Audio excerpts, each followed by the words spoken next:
is, let's say you get into a grappling situation and you're just being overpowered, right? You cannot get your gun online. Well, one of the options, okay, is to take your hand, okay, and get it around your gun, like this, right? Now, you gotta be aware of how big your gun is. If you got like a Glock 17, you got a lot more barrel, you might be able to hold it a little further down.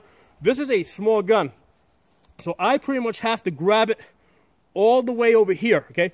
And what I can do is I can use my elbow now, because now I have a lot more leverage. I can pull this gun, you know, rather than trying to one-hand the gun in the direction that I need it to, I can use two hands, pull the gun in the direction that I need to, right?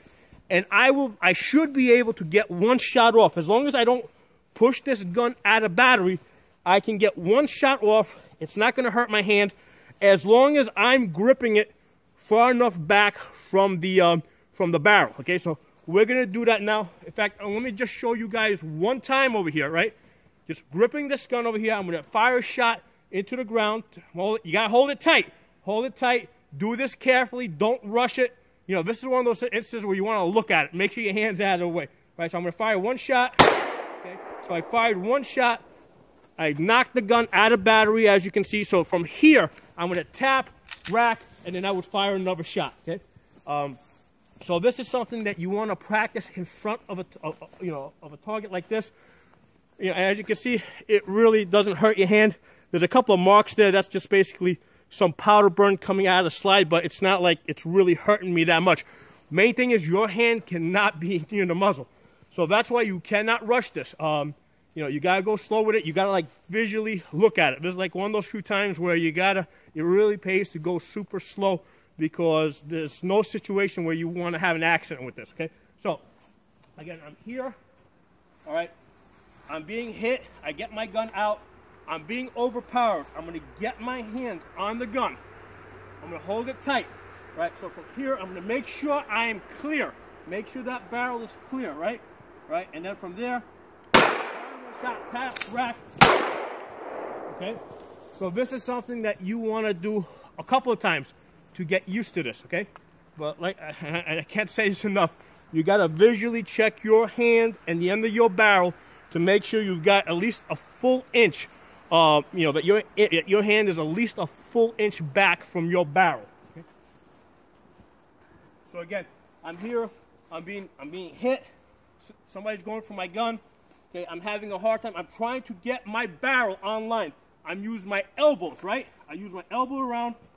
I'm going to look at my barrel. Look at my barrel. Shot, tap, rack, fire the other shot. Okay? So that's the drill combination. And like I said, does not really hurt your hand. You're going to get little marks, but that's it's not even a powder burn. That's just like powder residue that's going to come out on your hand. Don't do this with gloves. Okay, this you gotta do barehanded, because you really gotta know exactly where your hands are. You don't want to take any chances. This is one of those things that I think that you definitely want to do very carefully. Do it with a friend, right? If you're doing this with a friend, the way you do it is you use your friend as a spotter. So, same situation. Okay, my friend is back here, right? So I would have him like over here somewhere, or behind me. Okay. Bring the gun out, grab it, look at it. You go to your friend. Are my hands clear? Does this look clear? He says yes. Okay. Then shot, come back, fire. Now, obviously, wherever your friend is standing, make sure you don't back up past him. Okay. And that's something that your friend also has to be aware of. Like if he sees you backing up, he's got to make sure that you don't back up past him. This is not something that I feel comfortable with, okay, to be honest, okay, even though I do guns every day. You know, holding the gun the way I was just holding it, right, like this, okay, and firing around like this, all right, is not something that you should feel comfortable with, okay. This is not something I want to get comfortable with. This is something that, like, I want to feel really uncomfortable with. Look at it, make sure it's clear, and then fire that shot, okay. And in a life and death struggle, you know, it might be the thing that saves your life, because it might give you that leverage to pull that barrel into line and get it where you need to be. You only get one shot because the gun's going to jam up after. So then you got to do the tap, rack. Nothing that I would, this is not something I would try to do like in a grappling match, right? I definitely would much rather prefer to do this or that. But sometimes you're just being overpowered. And I feel that I want to have another option, a two-handed option, an option where I can bring that gun, get it online. And this, again, this is a situation where somebody's trying to kill you. And if you don't do something, you're going to die. So I think that this is an additional tool that I want to have in my toolbox. But like I said, practice this very carefully. Be afraid. Go into it being afraid. Visually, you got to grip the gun tight. Visually look at it. Make sure your hand's clear. Make sure you know exactly, your bullet has a clear line to go out.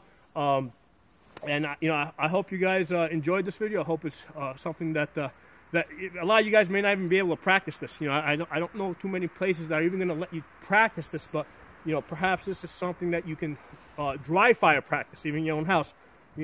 Practice holding the gun, squeezing it, dropping the firing pin, with an empty gun, then the tap rack, because that's an important follow-up. After you get that one shot off, you've got a gun that doesn't work, right? You just jammed your gun up. You got to do tap rack, get the gun back, back into operation. Hope you guys enjoyed it. If you're not a member, subscribe. Talk to you guys soon.